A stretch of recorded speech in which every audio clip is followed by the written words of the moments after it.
সবাই তো চায় বয়সটাকে যেন একটু থামিয়ে রাখা যায়, তাই না? কিন্তু কি হবে যদি বলি তারুণ্য ধরে রাখার আসল রহস্যটা কোনো দামি ক্রিমের কৌটায় নয়, বরং আমাদের খাবারের প্লেটেই লুকিয়ে আছে? আজকে আমরা ঠিক এই ব্যাপারটায় খোলাসা করতে চলেছি। মানে, আমরা যা খাই তার সাথে আমাদের চেহারার কি গভীর সম্পর্ক। প্রশ্নটা কিন্তু বেশ ভাবার মতো, তাই না?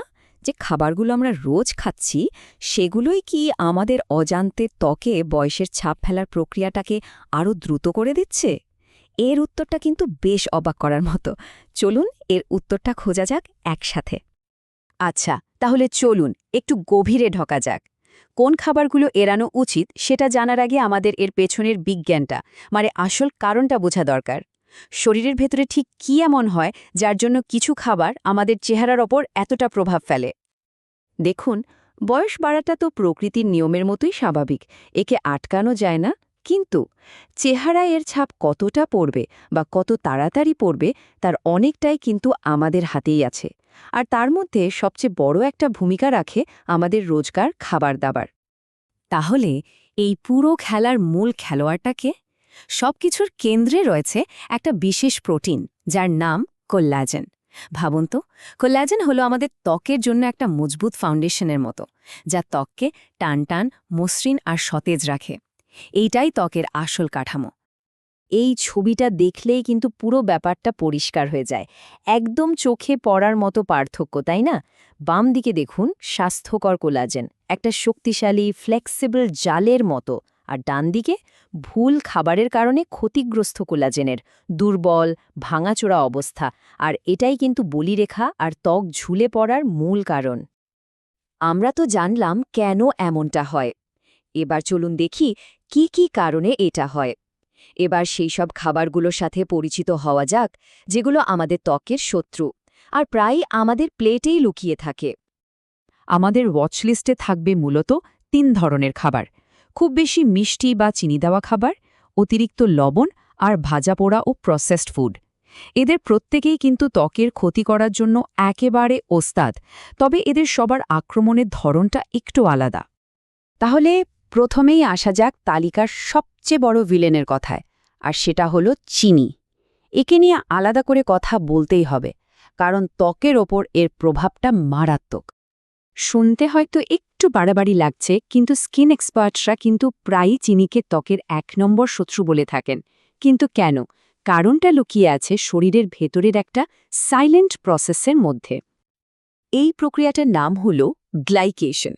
সহজ করে বললে, যখন আমরা বেশি চিনি খাই তখন সেই চিনির কণাগুলো কোলাজেনের সাথে, মানে আমাদের ত্বকের মূল প্রোটিনের সাথে আঠার মতো লেগে যায়। আর এর ফলে কোলাজেন তার ফ্লেক্সিবিলিটি হারিয়ে ফেলে, শক্ত আর ভঙ্গুর হয়ে পড়ে।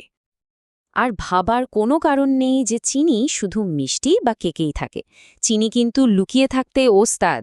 এই যেমন দেখুন, বিভিন্ন ধরনের কোল্ড ড্রিঙ্কস, প্যাকেজের ফলের জুস, এমনকি কেচাপ বা স্যালাড ড্রেসিংয়ের মতো সসের মধ্যেও কিন্তু প্রচুর পরিমাণে লুকানো চিনি থাকে, যা আমরা টেরও পাই না। তবে এই খেলায় চিনি কিন্তু একা নয়, ওর আরও দুজন সঙ্গী আছে: অতিরিক্ত লবণ আর ভাজা পোড়া খাবার।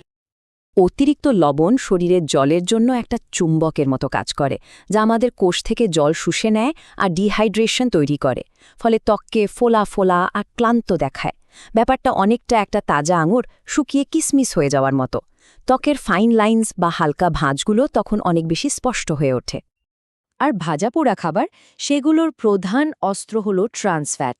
এই ট্রান্সফ্যাটগুলো আমাদের পুরো শরীরে একটা ইনফ্লেমেশন বা প্রদাহ তৈরি করে। আর এই ইনফ্লেমেশনটা ত্বকের জন্য একটা লাগাতার অ্যাট্যাকের মতো, যা ভেতর থেকে কোলাজেনকে দুর্বল করে দেয়। তাহলে ব্যাপারটা কি দাঁড়ালো?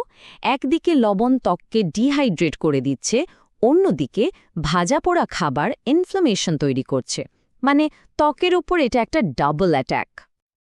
আচ্ছা, সমস্যা নিয়ে তো অনেক কথা হলো। এবার আসা যাক সমাধানের দিকে। আর সবচেয়ে ভালো খবরটা হলো, এর জন্য বিশাল কোনো লাইফস্টাইল বদলে ফেলার দরকার নেই, বরং ছোট ছোট কয়েকটা পরিবর্তনই কিন্তু অনেক বড় পার্থক্য করে দিতে পারে। এই বিষয়গুলো জানার পর খাবার বেছে নেওয়াটা কিন্তু আর শুধু পেট ভরানোর কাজ থাকে না, এটা তখন হয়ে ওঠে নিজের খেয়াল রাখার একটা উপায়, নিজের স্বাস্থ্য আর সৌন্দর্য ধরে রাখার একটা দারুণ শক্তিশালী টুল। তাহলে মূল কথা হলো 3টা। 1. প্যাকেটের খাবারের লেবেল পড়ার অভ্যাস করা, তাহলেই লুকানো চিনি আর লবণের পরিমাণটা বোঝা যাবে। 2. প্রসেসড খাবারের চেয়ে ফ্রেশ আনপ্রসেসড খাবারকে বেশি গুরুত্ব দেওয়া। আর 3. ভাজা পোড়ার বদলে বেকিং বা স্টিমিংয়ের মতো রান্নার পদ্ধতি বেছে নেওয়া। সব শেষে এই একটা কথাই মনে রাখার মতো, সুন্দর স্বাস্থ্যোজ্জ্বল ত্বকের রাস্তাটা কিন্তু আমাদের রান্নাঘর হয়ে আমাদের খাবারের প্লেট থেকেই শুরু হয়। যাওয়ার আগে শুধু একটা প্রশ্ন, এমন কোনো একটা ছোট বদল আনা যায়, শুধু একটাই, যা হয়তো আজ থেকেই শুরু করা সম্ভব, যেটা হবে ভবিষ্যতের ত্বকের জন্য একটা দারুণ বিনিয়োগ।